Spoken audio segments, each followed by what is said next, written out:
I am FBI Deputy Assistant Director Christopher Raia. I'm from our Counterterrorism Division at headquarters. I'm also joined by Assistant Special Agent in Charge Alethea Duncan from our New Orleans office, who you heard from yesterday. I'm here to discuss not only the latest investigative information we have here in New Orleans, but I'll also let you know about other investigative activities outside of the state. I first, and most importantly, want to send our deepest condolences to the victims of this horrific attack and their loved ones.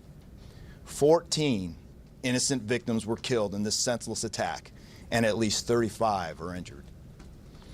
We cannot ease the grief people in this community and across the nation are feeling at this time, but rest assured, we stand with you and in support of you. All the resources, and I'm going to go into that a little bit later, all the resources of the FBI are being focused on tracking down every piece of evidence, every lead, every interview, every potential lead we've got. While I won't be able to answer all your questions today, my goal is to be as forthcoming as possible with you on what we've uncovered so far. First and foremost, let me be very clear about this point. This was an act of terrorism. It was premeditated and an evil act. This was obviously a critical incident, and with that, lots of information and tips come pouring in from law enforcement, first responders, and the public. We have been aggressively running down these tips and information. As you all know, that takes time, and we will continue to do so until every lead has been followed through on. This investigation is only a little more than 24 hours old. So I ask you to keep in mind that as I go through some of the specifics later. But at this point, currently, and this is another fact I want to be clear on, we do not assess at this point that anyone else involved in this attack except for Shamsuddin Jabbar, the subject you've already been briefed on. A little bit about what the FBI is doing. So we are surging people and assets to the area from across the region and across the nation.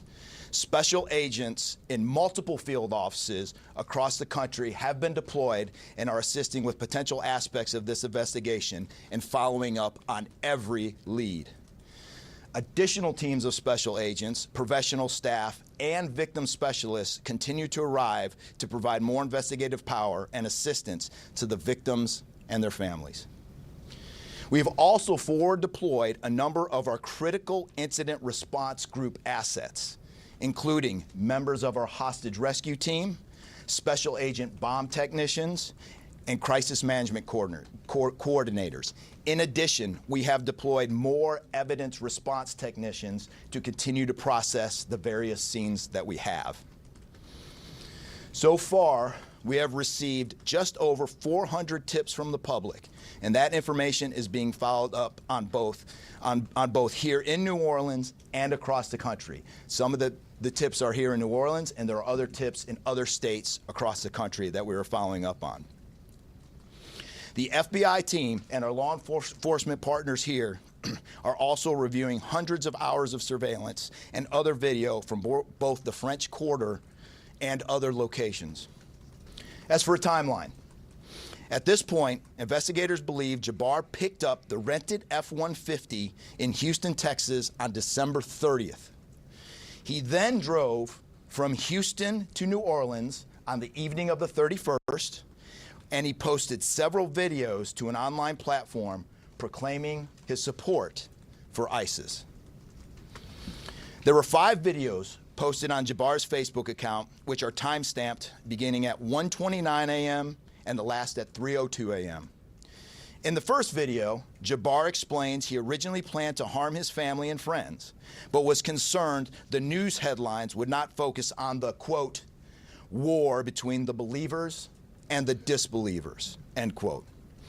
Additionally, he stated he had joined ISIS before this summer. He also provided a will and testament.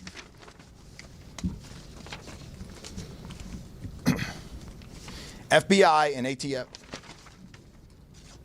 FBI, we have a couple different scenes at the location. We have released the scene at Bourbon Street. That scene has been released. We also have a scene off of Mandeville address where we're currently searching that scene right now. FBI and ATF agents have secured that house, and that location is being searched for potential evidence. On New Year's morning, Jabbar opened fire after ramming through a blocked-off area of Bourbon Street, used his truck as a weapon to run over the victims. Teams of specially trained victim specialists, again, as I said, are on the ground here in New Orleans, assisting survivors of the attack and loved ones of the deceased. We do not believe the public is in any danger around any of these locations. 3 phones linked to Jabbar have been recovered, and digital media exploitation is a priority to see what is on the devices and determine if there are any other potential leads. Additionally, we have recovered 2 laptops and are currently reviewing them for any potential leads. Those laptops were recovered at the Mandeville address. Evidence technicians will also be going over the F-150 truck Jabbar was driving. As you know, we recovered an ISIS flag from the back of the vehicle. Jabbar declared his support for the terrorist group on social media, as I stated before, as he made his way to New Orleans.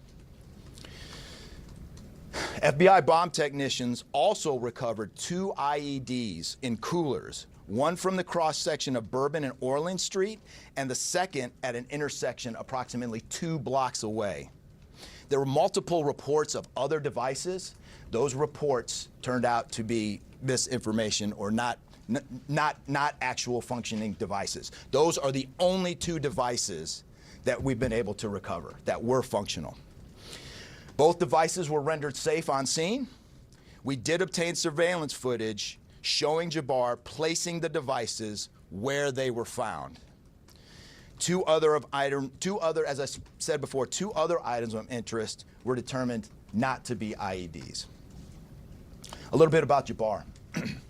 Jabbar himself was born in the United States and is a U.S. military veteran. We are looking in everything in his life. While we have interviewed many people who know Jabbar, we still need to talk to others. Whether you know Jabbar personally, worked with him, served in the military, or saw him in New Orleans or Texas, we need to talk to you. You may not think you have relevant information, but what you know could tie in to one of our investigative leads. Specifically, we want to talk to anyone who was in the French Quarter on New Year's Eve or early on New Year's Day. That includes people spotted near one of the 2 IEDs on Bourbon Street. The IED was inside a cooler, and many people stopped and looked at the cooler and then continued on their way.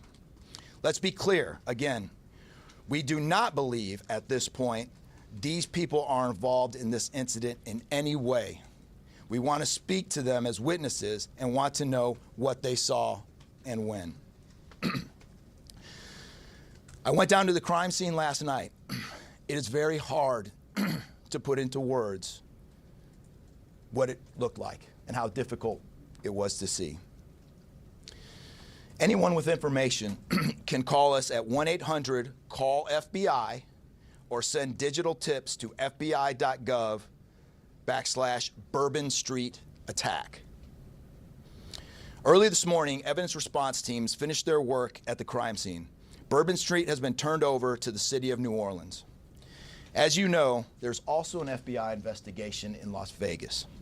We are following up on all potential leads and not ruling everything out. However, at this point, there is no definitive link between the attack here in New Orleans and the one in Las Vegas. And again, I'll preface, as I close, I'll preface everything with what I started with in the beginning, which was this is very early in an investigation like this.